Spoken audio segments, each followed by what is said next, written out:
आज मोहोळ तालुक्याच्या इतिहासामध्ये अजून एक सुवर्णक्षर निर्माण झालेला आहे। विधानसभा निवडणुकीच्या निमित्ताने 23 नोव्हेंबर रोजी हा मोहोळ तालुका पारतंत्र्यातून मुक्त होऊन स्वतंत्र झाला आणि आजच्या तारखेला अनगर अप्पर तहसील कार्यालय रद्द करण्याच्या संदर्भातला माननीय उच्च न्यायालयाचा निर्णय प्राप्त झाला। संतोष सुरेश पाटील विरुद्ध राज्य सरकार 27/415 या क्रमांकाने उच्च न्यायालयामध्ये PIL दाखल करण्यात आली होती। अनगर अप्पर तहसील कार्यालयाच्या विरोधामध्ये मोहोळ तालुक्यातील सरकारी वकिलांनी देखील एक त्या ठिकाणी रिट याचिका दाखल केली होती। त्यातील PIL मधील याचिकेच्या संदर्भामध्ये आत्ताच थोड्या वेळापूर्वी माननीय उच्च न्यायालयाने आदेश दिलेले आहेत आणि त्या आदेशानुसार अनगर अप्पर तहसील कार्यालय निर्मिती करण्याच्या करता राज्य सरकारने जे नोटिफिकेशन काढलं होतं ते नोटिफिकेशन सेट असाइड करणं म्हणजे ते नोटिफिकेशन रद्द करण्याच्या संदर्भामध्ये आदेश केलेले आहेत। अद्याप आदेशाची प्रत प्राप्त झालेली नाही, त्यामुळे आदेशामध्ये सविस्तरपणे काय नमूद केलेलं आहे या संदर्भात प्रत्यक्ष आदेश प्राप्त झाल्यानंतरच आपल्याला सविस्तर बोलता येईल।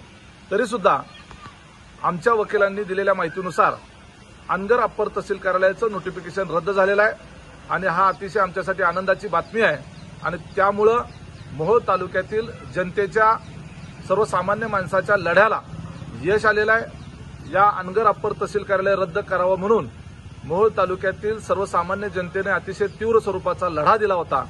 या लढ्यामध्ये अनेकांनी उपोषणं केली होती, वेगवेगळ्या पद्धतीची आंदोलनं केली होती, मोर्चे काढले होते, मोहोळ बंद ठेवण्यात आलं होतं। याच्यामध्ये मोहोळ शहरातल्या व्यापाऱ्यांनी, मोहोळ शहरातल्या नागरिकांनी आणि तालुक्यातील सर्वसामान्य जनतेने यामध्ये या आंदोलनामध्ये भरघोस असा पाठिंबा दिला होता। अनगरचे नेते राजन पाटील असतील किंवा तात्कालिक आमदार यशवंत माने असतील यांनी या मोहोळ तालुक्याचे 2 तुकडे करून त्या मोहोळ तालुक्यावर फार मोठा अन्याय केलेला होता आणि त्या अन्यायाच्या विरोधामध्ये प्रचंड मोठ्या प्रमाणावर आवाज सर्वसामान्य जनतेनं त्या ठिकाणी उठवला होता। आमचा आवाज उच्च न्यायालयापर्यंत गेला आणि उच्च न्यायालयापर्यंत आमच्या भावना पोहोचल्या। ज्या पद्धतीनं अनगर अप्पर तहसील निर्मिती करत असताना कुठल्याही पद्धतीची कल्पना इथल्या जनतेला देण्यात आलेली नव्हती। प्रशासकीय यंत्रणेने फक्त 12 दिवसामध्ये अनगर अप्पर तहसील कार्यालयाची निर्मिती केली होती।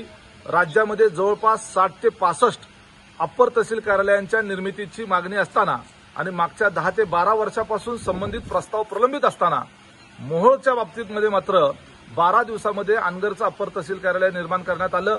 निवडणुकीच्या पार्श्वभूमीवर परत सत्ता येते जाते माहीत नाही आणि म्हणून करता अनगरकरांनी स्वतःचं एक स्वतंत्र साम्राज्य निर्माण करण्याच्या करता या मोहोळ तालुक्याचे स्वार्थापोटी 2 तुकडे केले। ज्या अनगर गावाला जायला एकही एसटी नाही, ज्या अनगर गावाला जाण्याची कुणाचीही मानसिकता नाही, कारण नसताना जवळपास 41-42 गावांना त्या अनगर अप्पर तहसील कार्यालयाला जोडून त्या ठिकाणी त्यांच्यावर अन्याय करण्यात आलेला होता। ही अत्यंत संवेदनशील आणि आमच्या मनाशी निगडीत असलेल्या मोहोळ जनतेच्या बाबतीतली ही गोष्ट आहे आणि हा जो निर्णय त्या ठिकाणी झालेला आहे, आदेशाची प्रत लवकरच येईलच, त्याच्यानंतर सविस्तर आम्ही प्रेस कॉन्फरन्स घेऊ। परंतु आता या ठिकाणी ह्या निर्णय झाल्याबद्दल मी माननीय उच्च न्यायालयाचे आभार मानतो। यामध्ये खासदार धनंजय महाडिक असतील, संतोष अण्णा पाटील असतील, त्याचबरोबर मोहोळ तालुक्यातील सरकारी वकील असतील किंवा मोहोळमधील जे वकील मंडळ असेल, बार काउन्सिल असेल, या सगळ्यांनी मिळून हायकोर्टामध्ये याचिका दाखल केलेल्या होत्या। त्या सर्वांच्या प्रयत्नाला यश आलं। मी त्या सर्वांचा आभार मानतो आणि विशेष करून मोहोळ तालुक्यातल्या सर्वसामान्य जनतेचं मनापासून आभार मानतो आणि सगळ्याचं अभिनंदन देखील करतो। धन्यवाद।